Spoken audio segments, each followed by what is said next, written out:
Felipe, you're the first speaker. You can start as. Thank you, Felipe. Thank you, everybody, for being here in a sunny Saturday morning, right?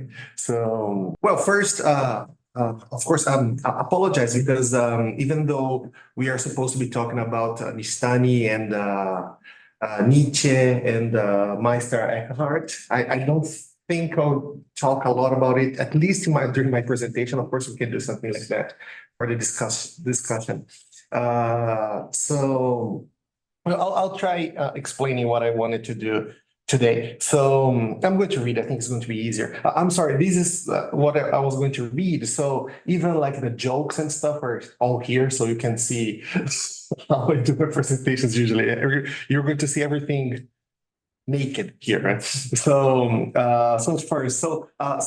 Professor Fongara, right, when Enrico first invited me to make a presentation here today, like a month or so ago, right, I was a little bit reluctant because I'm far from being a specialist in Nishitani's thought. And second, because I wasn't familiar with the specific text that we would be dealing with here today. Of course, I read it to be prepared. Unfortunately, sorry, I didn't read your translation yet. Sorry.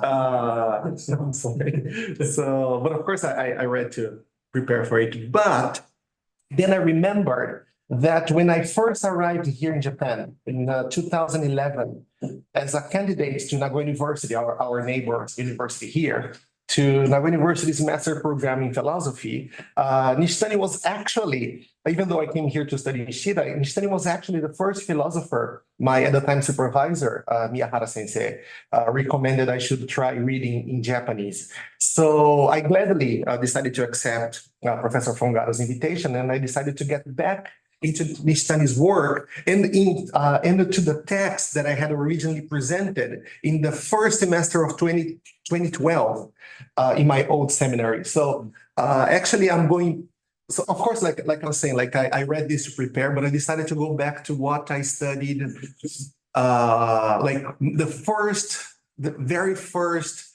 presentation I ever wrote in Japanese. So it made me realize first it was traumatic because I wasn't aware my Japanese was so bad at the time. Not that it is perfect today, but it was way worse at the time. And I also could understand how my professors were so nice to allow me to present with that level of Japanese at the time. So this presentation is thus based on a study I endeavored during my first to second year here in Japan. And it was originally one of the first, or actually the first academic text I ever wrote in Japanese. And coming back to it after over a decade, it made me realize that I have now more questions concerning the subject of religion and religiosity in Nishitani's works than I actually had originally. So I now realize that I understand less than I thought I understood 12 years ago or something, right? Which I think it's part of our work, right? So I also need to apologize for any misinterpretations. This 38 years old version of me or the 25 years old version of me who still had a lot of hair and who still had a two digits weight. I'm trying to get back to my two-digit weights, actually.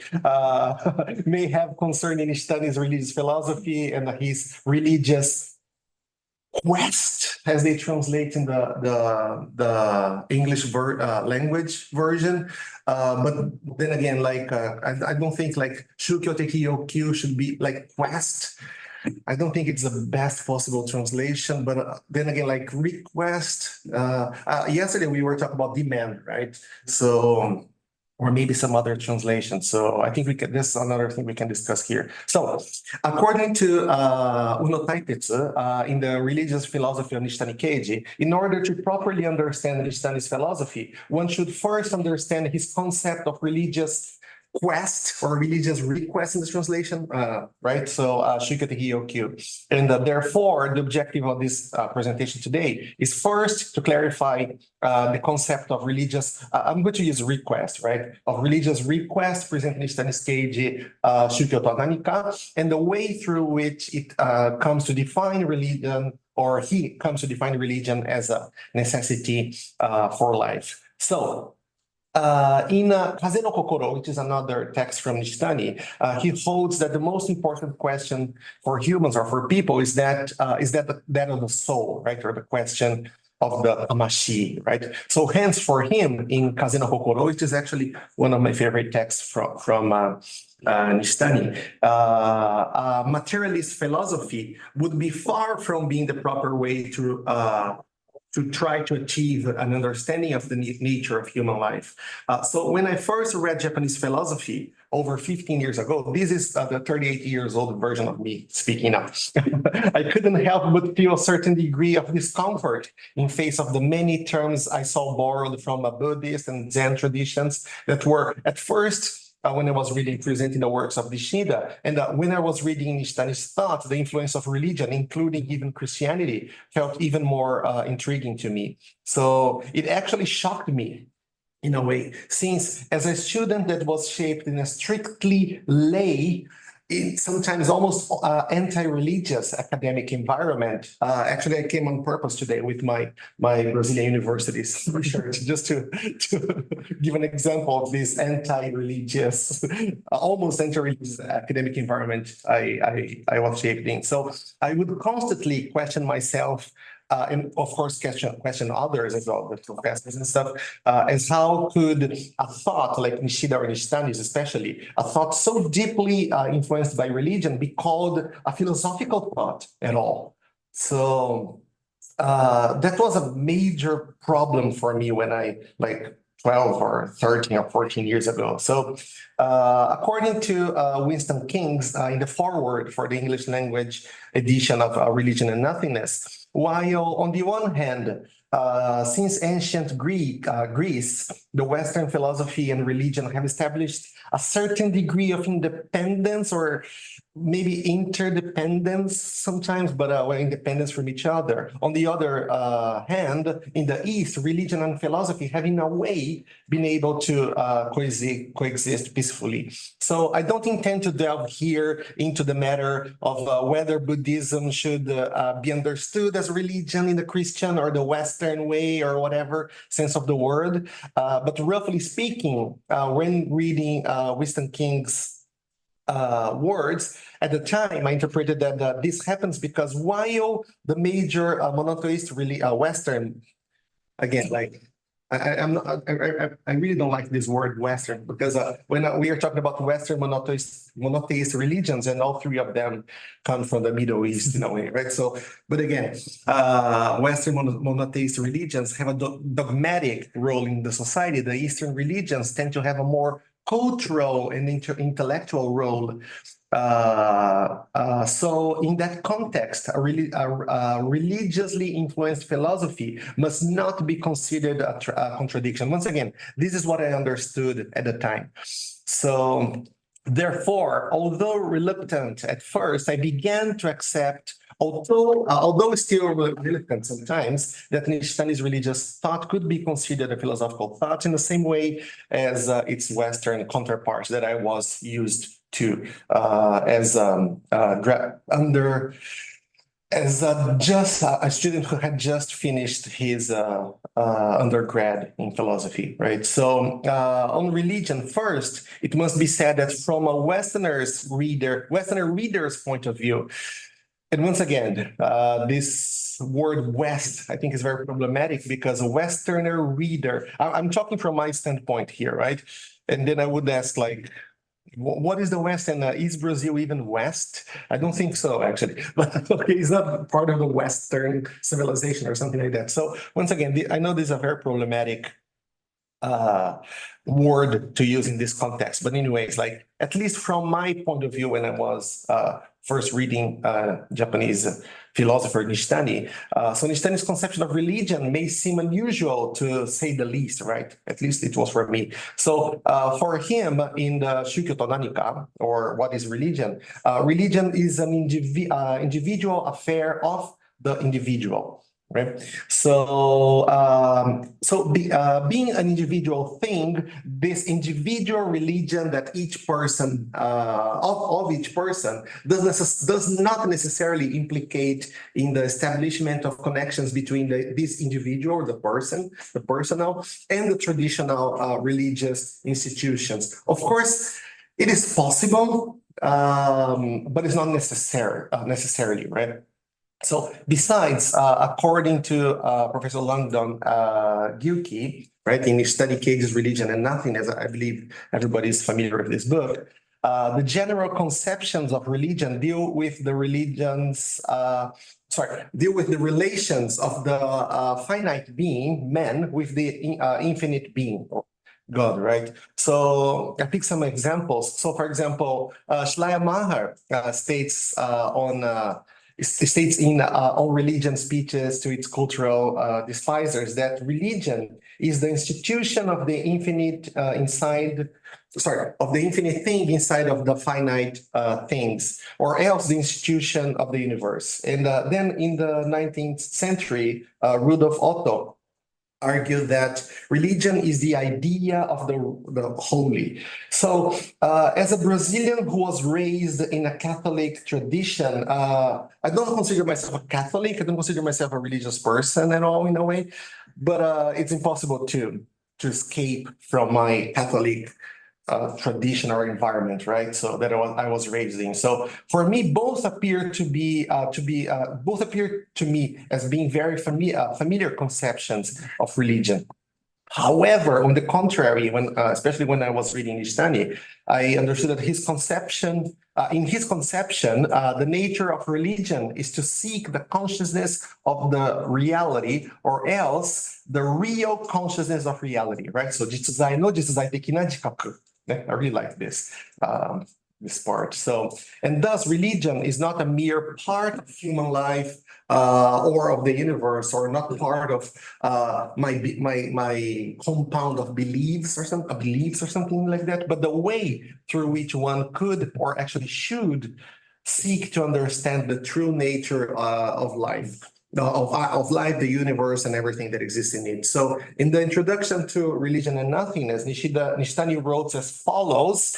I have the original Japanese text here, but I'm going to the translation. So all philosophies of religion up until now, from the time of the classical systems of the 19th century, however, have based themselves on something immanent in man, such as reason or intuition or feeling.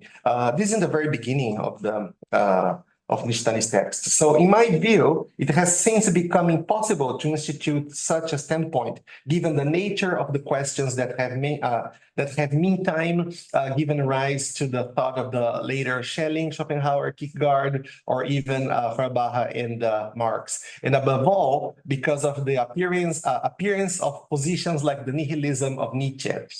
Consequently, our considerations here take their stand at the point that traditional philosophies of religion have broken down or been broken through. In that sense, they may have said to go along with contemporary existential philosophies, all of which include a standpoint of transcendence of one sort or another. So when Nishitani is talking about religion or religious philosophy or philosophies of religion, so what is this religion that he refers to? That's what intrigued me at the time. And further, why does religion exist for us? Why is religion necessary at all? Right. So maybe the most challenging point concerning those questions, lies not in the questions themselves, but rather inside the person who questions them. And this happens because I'm not very satisfied with my how I translated my poor Japanese into my poor English here, but I'll try explaining this. So this happens because for a person who indeed has religious belief, there would be no doubt that religion is a necessary thing for life, right? Thus, this person is actually unable to properly raise the question, why does religion exist? Because for that person, religion is like a necessary thing for life, for a person who has a religious faith, right? On the other hand, while someone who has lived a good or a satisfactory life without the need for religion, that person would be able to indeed sincerely ask the question on the necessity of religion. However, that person will probably be unable to understand the answer because that person has lived without the need for, or has never felt the need for religion so far in their lives, right? And for the, especially for the person who has a religious belief, for them, like, it is precisely that person that religion is actually necessary, a necessary thing, right? So religion is in a way, has in a way a particular kind of necessity. For example, if one asks, what is the necessity of learning and the arts? And I remember we were discussing this yesterday. What is the necessity of learning and the arts? Anyone could soon answer that they are necessary for a good life or for development of society or for technology or something. But no one would say that they are necessary for life itself, right? Or at least for a human life itself. On the contrary, if someone asks what's the necessity for food or water, for example, the answer would be obvious and easily understandable to anyone, that humans cannot live without food or water or something. So, but the necessity of religion, the necessity for religion, however, is different of those two kinds of necessities. A person who lives a fulfilling life without religion may think that religion is not necessary to them, but because our life has an intrinsic relation to the question of eternity and finitude of our the finitude of our existence, and since religion, according to Nishitani, is the way through which we must seek kind of real consciousness of reality or real understanding of reality, religion is a fundamental aspect of human life. And it is important for the person who has a religious belief, and it is all the more important for someone who doesn't, right? So, so what are then the fundaments of this Nishitani's conception of religion? So how come we can look for this real consciousness or this real jikaku of reality through religion? So I understand that the key to understand what is religion, not the book, this question of what is religion lies in the concept of the Shukyoteki Yokyu, or the religious quest, religious request, religious demand. But although it is a demand that no one is demanding, right? It's just something that exists, right? So since religion has a fundamental relation with life, the proper question, as I said before, the proper question shall not be why does religion exist for us, but rather why do we exist in a way. So religion cannot, I'm not very satisfied with this, sorry. Religion cannot be understood from the outside. It must be an internal action of the self, and that movement of comprehension of the self by the self is what can be called a religious quest or religious request. It is and this is the reason why religion, although not often practiced in community, is ultimately an individual affair. So according to Nishitani, it is at a time when we grow mature, or else when we come closer to facing death or non-existence, that all the things like culture, arts, money, etc., are due to lose their utility, and the necessity of their existence begin to fade away. At that time, nihility arises in the self. At the time that nihility rises in the self, it is when we become able to question our own existence, that religion appears as a necessary thing for any person. So, as Nishitani explains, why do we exist at all? Is it not our very existence and human life ultimately meaningless? Or if there is a meaning or significance to it all, where do we find it? When we come to doubt the meaning of our existence, this sounds very, at least for me, 13 years ago, it sounded very Cartesian, right? So when we come to doubt the meaning of our own existence in this way, when we have become a question to ourselves, the religious request, awakens within us. So interpreting this. So when young, people tend to think of them, this is my interpretation. This part is from 12 years ago, so, or 13 years ago. So when young, people tend to think of themselves as the center of their own worlds, and thus they are unable to perceive the proper answer to the question, why is religion necessary for us?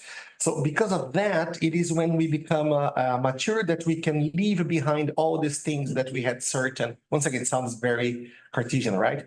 We had certain until then and become able to put our own existence into doubt. Paradoxically, it is at a time when the existence of one's life becomes doubtful that they can seriously thinking about the meaning of their own existence. However, the awakening to the question of to the negation of life can also occur at an earlier age, and actually much more often than only when death is on our doorsteps. So, for example, if someone loses, this is some other example. So, for example, if someone loses a loved person, or if someone completely fails in an endeavor in which they have invested a lot of time and effort, or some endeavor or some enterprise they have dedicated their lives towards, nihility can arise and turn one's own existence meaningless.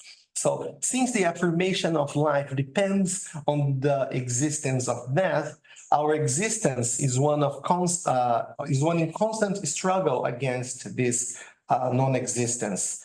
It is an existence of incessant beginning, right?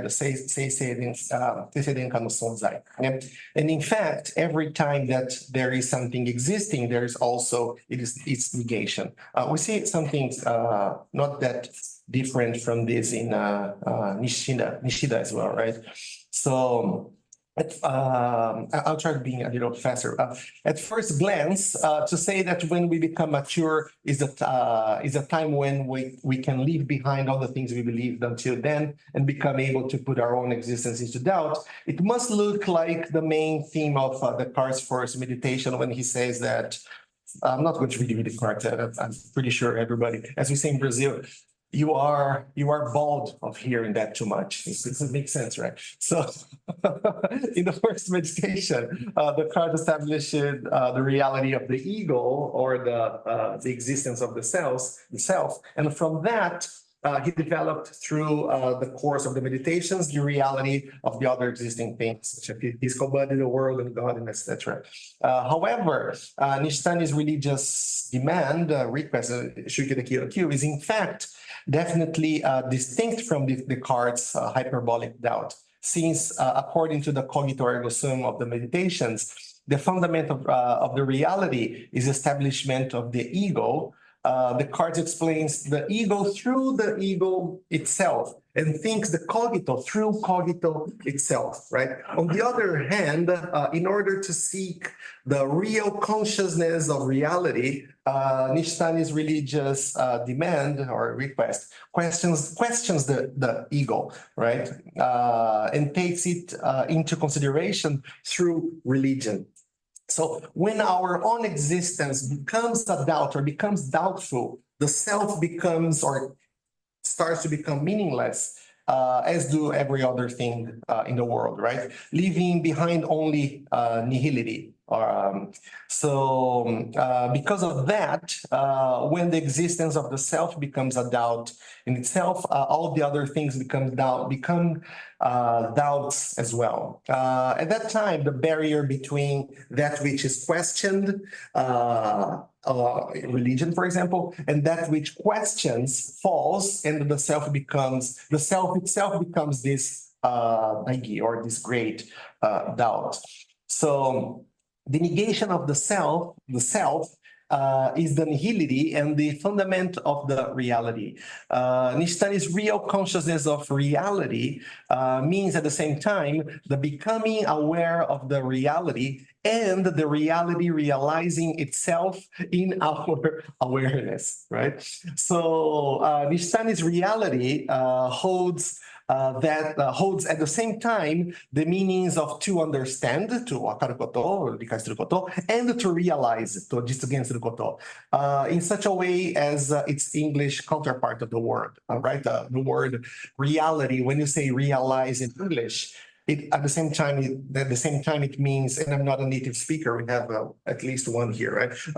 Two actually, sorry, I forgot you. So, and sorry. So realize in English, right? It at the same time it means to understand and to realize, right? So philosophers, scientists, and everyone else may have their own personal opinions concerning what is the meaning of reality. But from the moment nihility arises, everything becomes meaningless and leaving only this emptiness intact. Thus, only the emptiness is the really real thing, that is to say, that thing which is possible of being understood and that which is possible of being realized, maybe not understood, but realized, right? On the nature of Nishitani, I think this is the final quote for Nishitani, from Nishitani. So on the nature of nihility, Nishitani states as follows in the final part of Shukyo to Nanika. So at those times, then such a man should encounter nihility of the self instead. But if he insists that he does not encounter nihility either, or that he's too busy and has no time for nihility, that he's not a man of leisure, or that his intellect does not recognize such things as nihility, then he encounters nihility in his way of now not encountering it. So nihility makes its presence felt in the very fact that he does not encounter nihility. Whatever sort of fellow he may be, however busy or intellectual, or rather the more busy and more intellectual he is, the more he is unable to retreat to such a single step from nihility. So even if his consciousness and intellect do not encounter nihility, his being does encounter nihility, right? So nihility is apparent in his busy or intellectual mode of being itself. On the contrary, if he were to encounter nihility directly, that would enable him to take his first step away from it. So, but the fact that he does not only entrenches him all the more deeply within it. Such is the nature of nihility. So, once again, imagine myself.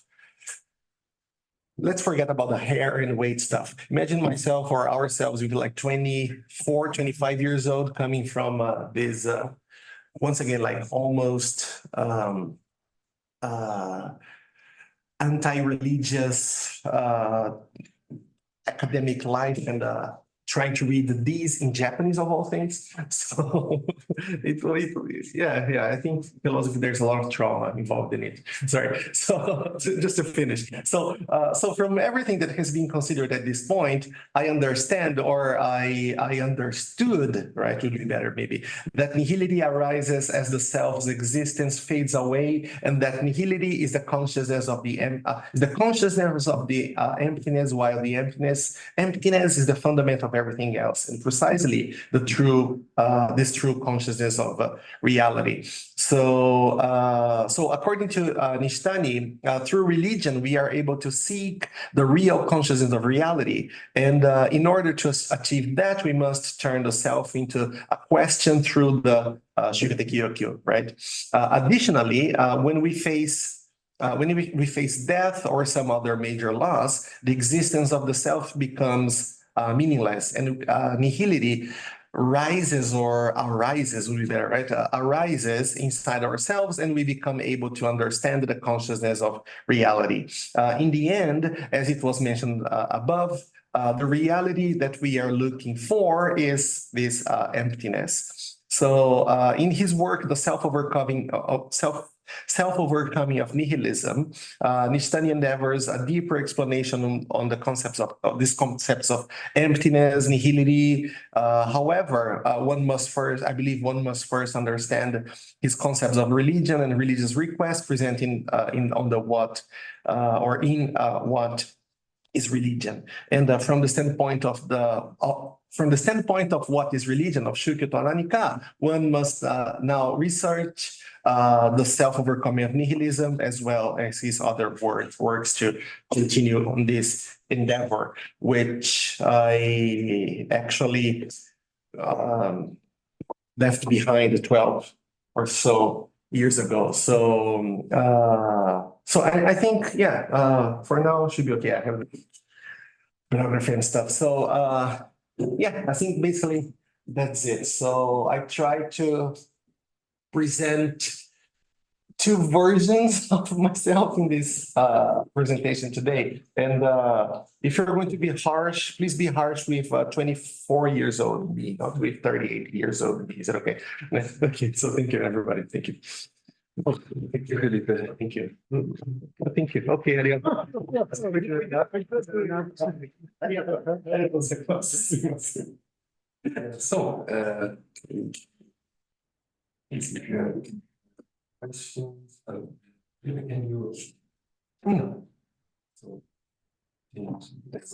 this like this. Okay. So, mostly people on Zoom can see us, and probably the discussion can be better.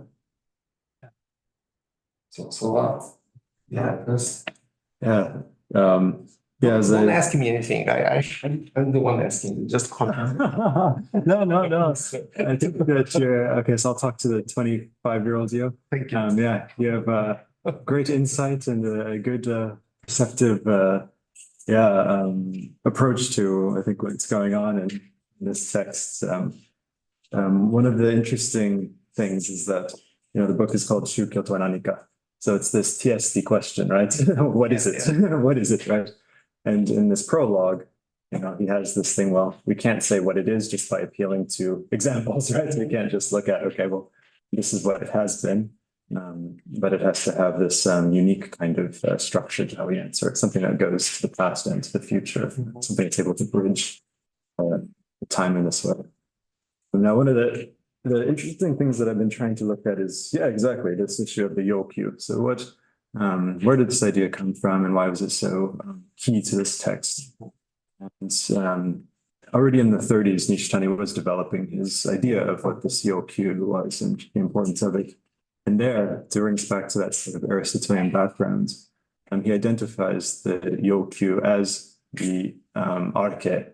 So if you're going to answer the TSD question about historical phenomena, the arche, the principle that you need to appeal to in comprehending it, is the yokyu, right? And so it's quite interesting that, over the 3 decades, in that span of his career, this answer, the shape of that answer was in this kind of inflected Aristotelian way. And I think it's also interesting because, of course, I come first times talking about when I was still in Brazil, right? For example, of course, I couldn't read any Japanese. So when I was first reading the Zeno Kenkyu, and then you see the religious, I think it doesn't think it is religious request, religious demand. What is the translation of that? I don't remember.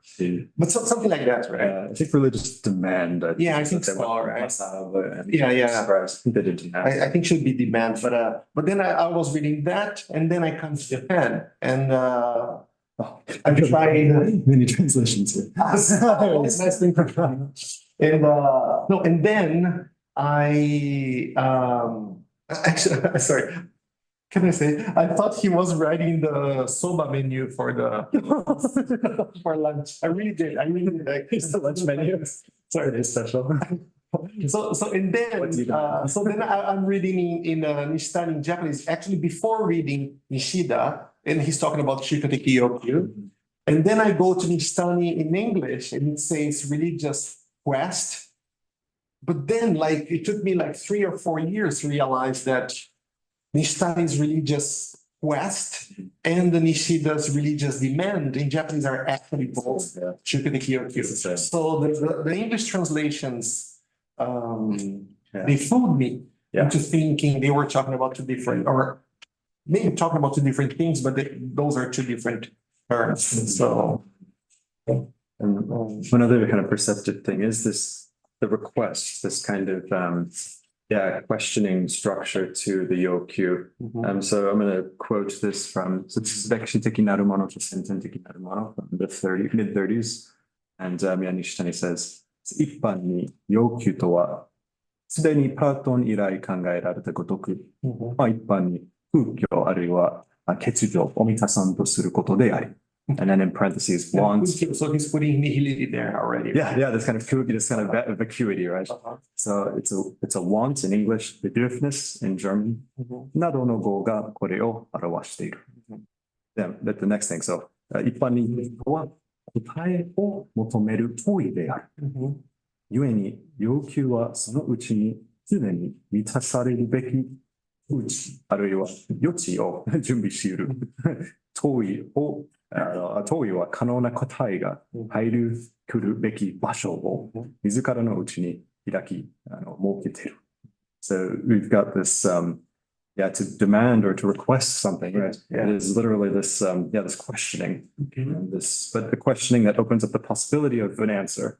And it's not necessarily, or it's not something that we are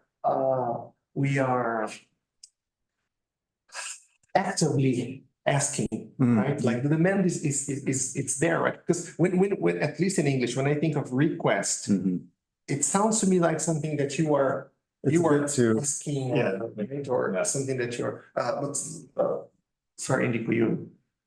When you're finished, I would like to ask to everyone of you to write how you would translate languages. You can add Portuguese and because I'm very curious. Sato, what about you? How would you translate Yokyu into Japanese? Into Japanese. Just a koan. Because there's a big problem. And for example, can I enter in the Please, for example, I think Lorenzo has something as well. sorry, so if you want to add your translation. Your Italian translation, your Rome translation. At the end, I'd like to take each one. It's I mean, this one is a bit free, but I would say, for me, like something like bedürfnis, so like would be like in English. Oh, please, the microphone. The microphone. Okay. Yeah. For me, even though I mean maybe Hitsio is the most usual, but something like the German bedürfnis, we have something like need. So it's a need for religion. Because in Japanese, he says, he uses, I think, hituzen, right? Not even hitsuyo, if I'm not mistaken, right? I think Shikyo Tanika both appear, right? Hitsuyo And even Yokyu for me, like something like a quest or so, something I need. Because otherwise, I mean, request, it seems that it's like aiming at somebody, you know? We would want somebody to Yeah, be that's like what that. yeah, we were. And instead, like, I need is something that's much more vague. I don't know if I can, in order to like, a request is something I need to spell quite clearly and to somebody. And I need, maybe I don't even know what I'm needing. I'm just feeling, I feel a hole. There's something you're not complete, right? You need. No, right. Yeah, but you don't know what you need. It's a state of dissatisfaction, it's a state of lack. It's like when you open the fridge and you want to eat something, but you don't even know what you're gonna want to eat. Right? It's very interesting. Sorry. I would like that English native speaker explain how to translate yoku in English, not Brazilian or Italian.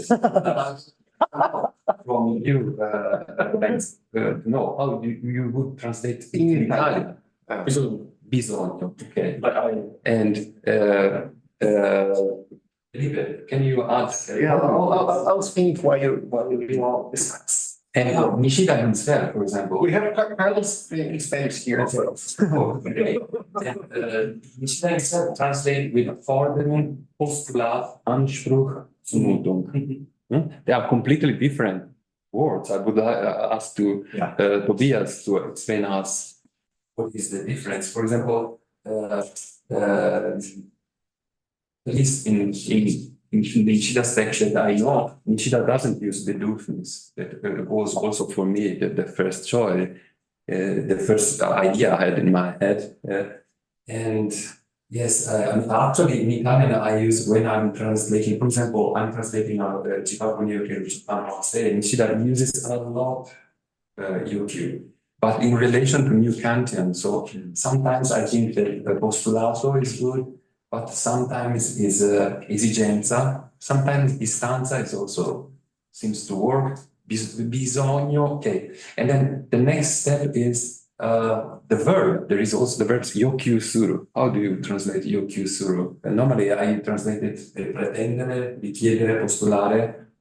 Probably Yeah, that's what pedir to ask something there. That's what I did. probably translate with réclamer, exiger, revendiquer. For example, Jim, how do you translate? Because I think in your book you translate with desire.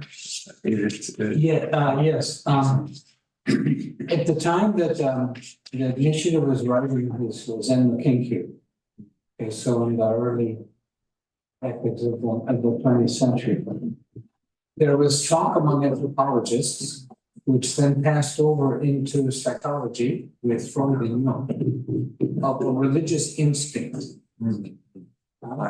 Later there was a lot of problem with what was going on, but there was talk about that. Now, so that was in the air, and he probably would have known something about that. Because everybody was talking about it. But then, I'm not saying that that's a translation for the man, I'm saying that's a concept that was around. Now, in the opening chapter of Zen no Kenkyu, and Nishida uses the word yoku. He begins to use the word yoku. And very interesting, somebody made a compendium of all the key words in the Zen no Kenkyu. There's a special book. I don't know if you've seen it. We made a copy here. And this is a term they left out. It struck me as very strange. Abe, and I just give Abe the credit for that. He translated it as a religious demand. And when we were doing the Shukyo to Nanika, we changed it to a religious quest, but I think that was probably mistaken. We were right about it. So, in the opening, go back to the opening chapter of Nishida. Okay, now he speaks of Yokyu, and then in section 4, he has a thing called Shukyo Teki Yokyu. So Nishitani would have known that. I mean, obviously, when he's using the word, he's conscious of what Nishida was doing with it. When we look in the opening chapter where Nishida talks about Yokyu, when he begins to speak of it, he uses the word joey, which they translate usually as I don't know how Volitions and sensations. volitions and so forth. But I think the joey is really a perfect translation for emotion, because the difference between feeling and emotion is that emotion is a feeling that pushes you. So it's not just a jo, it's a jo-e. And the E is the and the E is the Chinese word that's used in the Dhammapada to translate desire. So that was how I made the leap. You could speak of it as an impulse, but in any case, or in German, a Not, a very nice word. it's not conscious, as you said. It's not like somebody demanding something. It's not a duty. It's not an obligation. Those are more moral concepts than the judgments and so forth. They're off. Nishida may have struggled to find a German word for yokyu, but I don't think that's probably a good one. But the concept of a yokyu is simply desire, and the problem with desire is that desire always has an object, whereas we're talking about a desire without a proper object.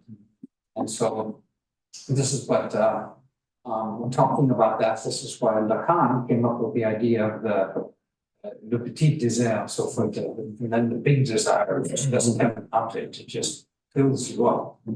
So with some qualification, you can speak of it as desire or instinct or demand, impulse. I mean, that's the way I understand it myself. So and yokyu is just a very ordinary word, right? Yeah, I think that's the Japanese point. word. So we can't take something really highfalutin to translate. We have to find something ordinary. Something vague and ambiguous. And it is a very common word that you use in a common day life. While Joey, I never hear Japanese speak. No. They cannot even understand why emotions for us is a word. Yeah, that's true. Yes, okay. Yeah, it's joy. For example, in Zen no Kenkyu, Nishida used joy, but also chi joy. So in this case, we have to pay attention. Yes. Sometimes it doesn't mean feelings and will, because I is ishi, jo is kanjo, chi is jishiki. And sometimes, but there is at least one occurrence in Nishida I have to check when he used joy as a word to translate a German expression of wound. I don't remember which word. So sometimes it is a word. So and we can translate as you. Sometimes it's simply a combination of feelings.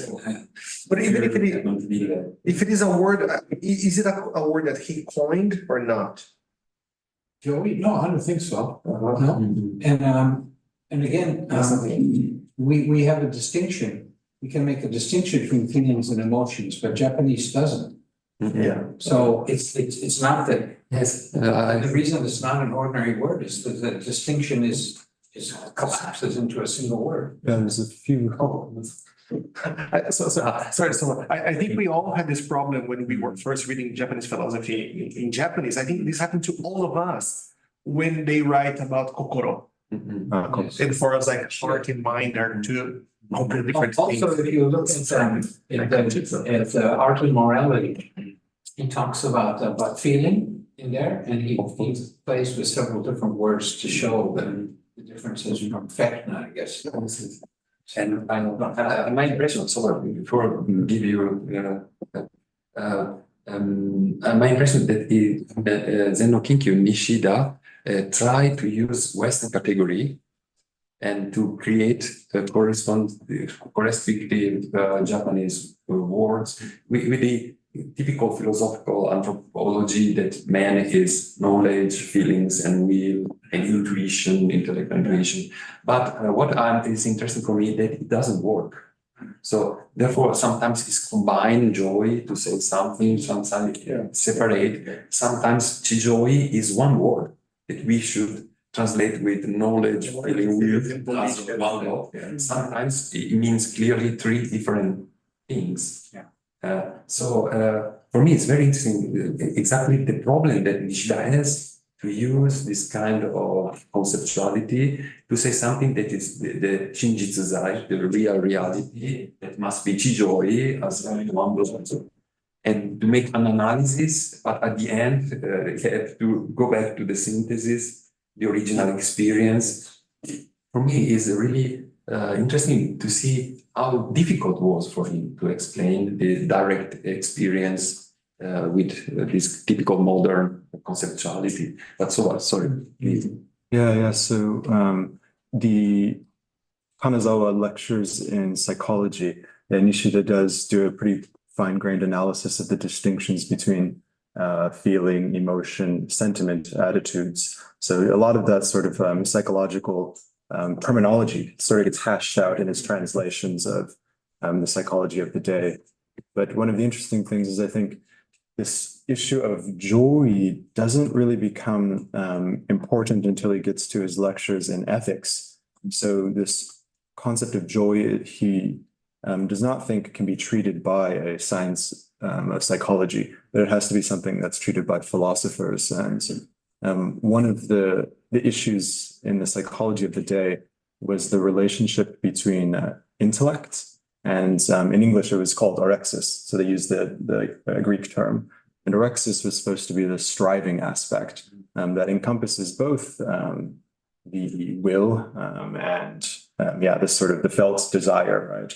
And so I see that when Nishitani is separating them, so chi and joi, I think he's communicating with that the controversies in psychology at the time. So how to connect intellect and orexis, so that's striving.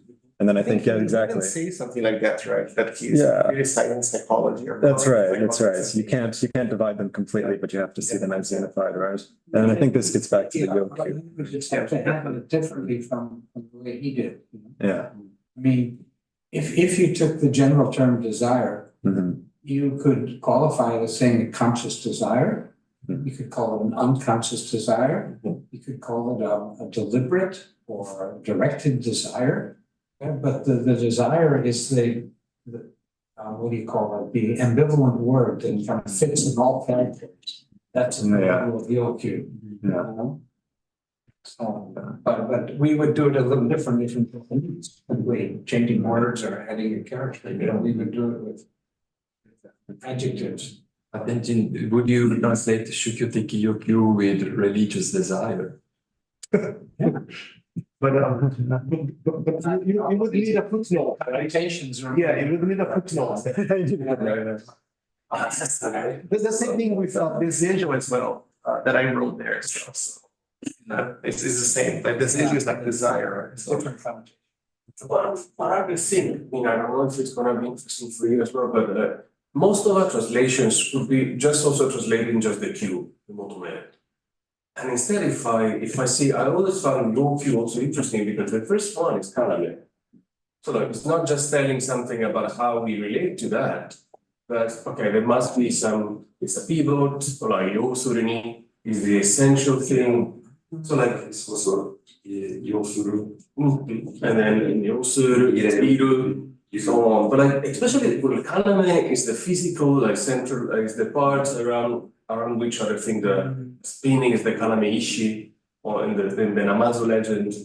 So like it's saying something, so it's not just that we are looking for that, but there is some kind of like essential thing. And then there's not something that of course, I mean, it's like Hango. So, and then I mean, Andre had these circles of expressiveness and so on, because there are combinations and so on. But if I look at our translations, I mean, most of them will be fine just for the second part. Like here also. The verbs definitely. Yeah. Most of our translation, proposed translation could be also translation of motomere. Instead of a yokyu, so it means there is something essential around it, or something. I think it's an ordinary Japanese word. It just means. Yeah, I think It's common. we have at least one Japanese here. Japanese spent 20 years in France. Okay. You asked them, how would you translate in France? But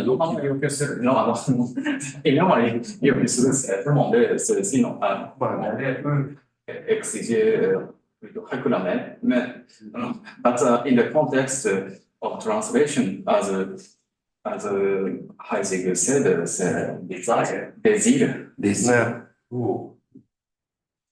See, I'm not that far. I went to the stage in Portuguese as well. Sorry. Me one. I don't think we have much time, but sorry, Kato-san.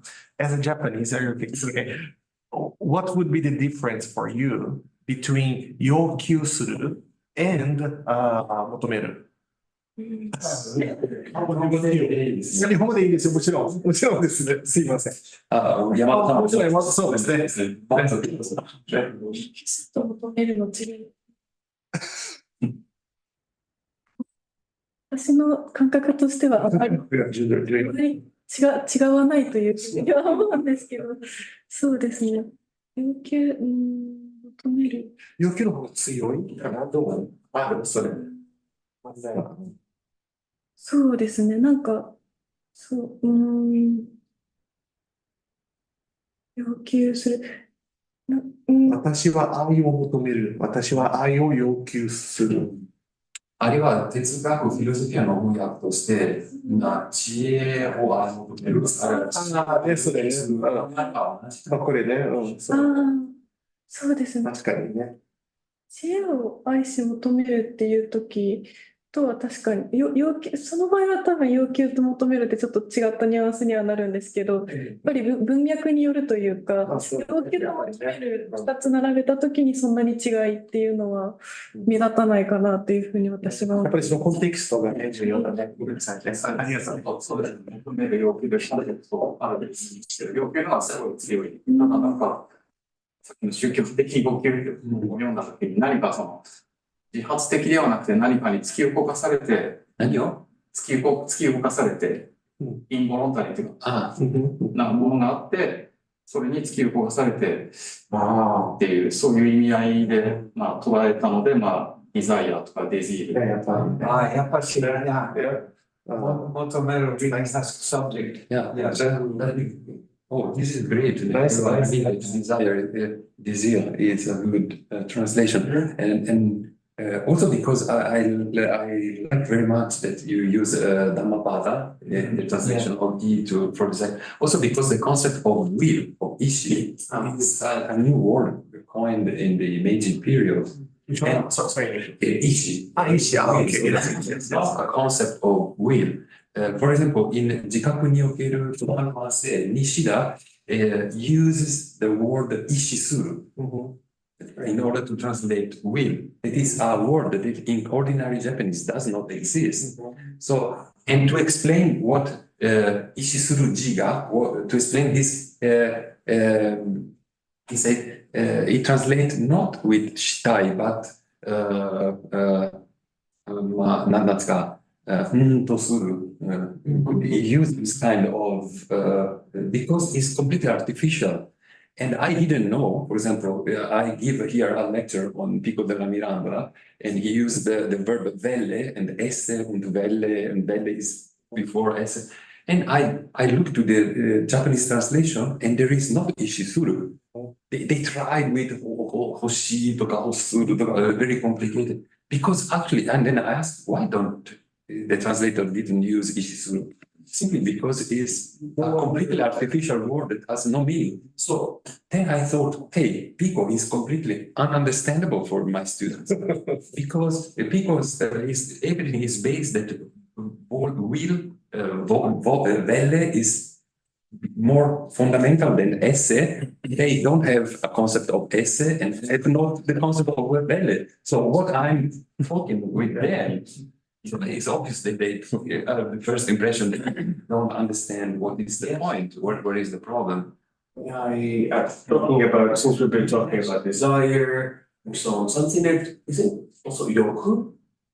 Is it present in Buddhist vocabulary? Yoku? Yes, yoku is a negative, tanha, right? Right. Yeah, but that's also because that's the other connotation of desire, that is not real, it's more physical, something more like akogare, but it's also remote. The German is more flexible than English in the sense when we translate Schopenhauer's world, the world as will and representation. Will has connotations in English that are much narrower. And he's not talking about individual willing or a God who wills. He's talking about desire. It's about velle. In Portuguese, we translate as desejo, desire. The world desejo.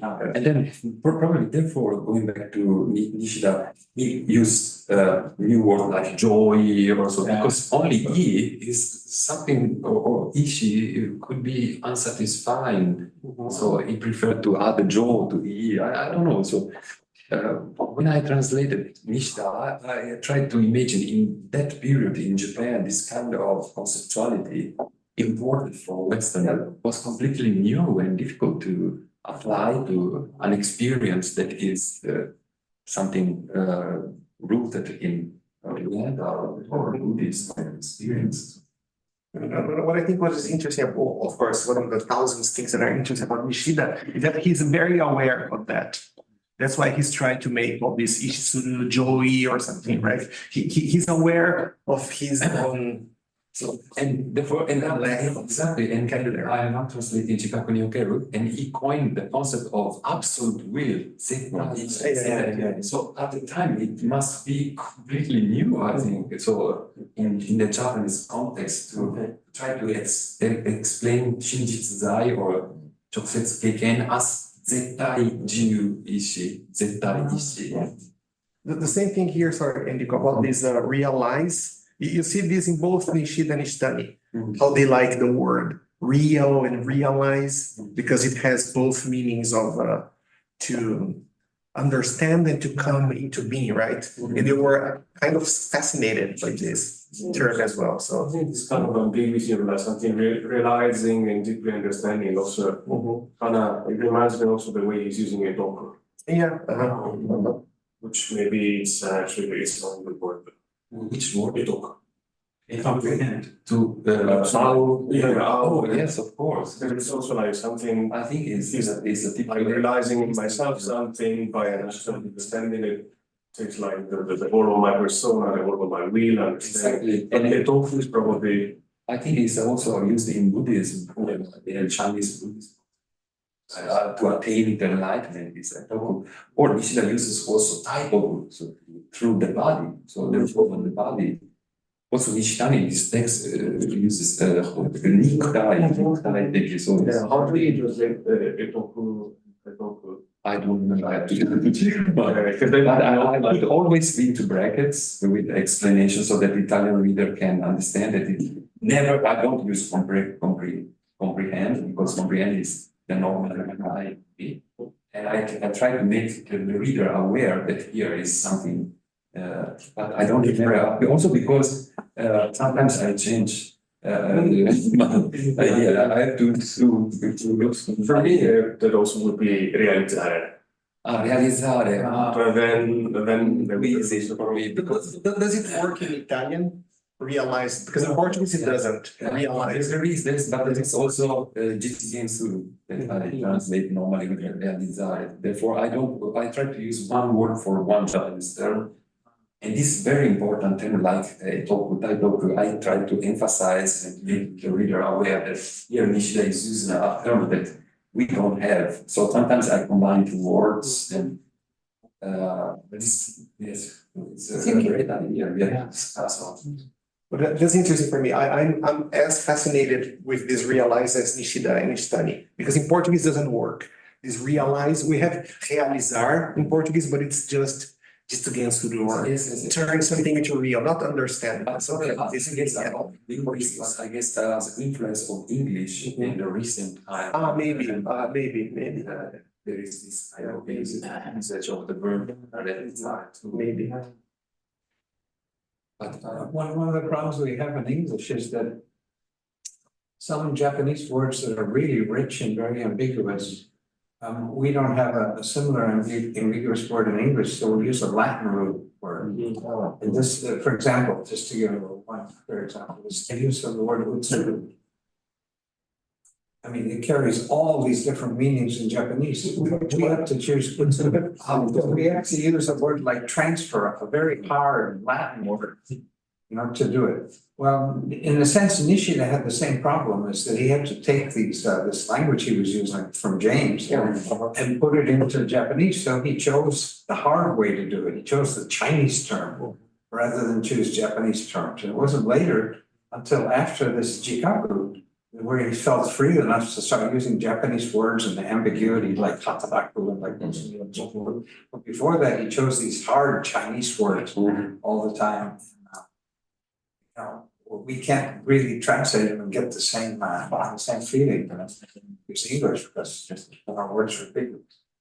This is an amazing topic, and not just a study, but how like this lexicon, like the English one. I mean, it's a common point in Japanese and English having these two big pools of like German and Latin and German and French Latin, like Yamato Kotoba and Kango in the case of Japanese. So they So there's this degree of freedom, but how much of like also the intellectual tradition of Japan has been really very much shaped by the current very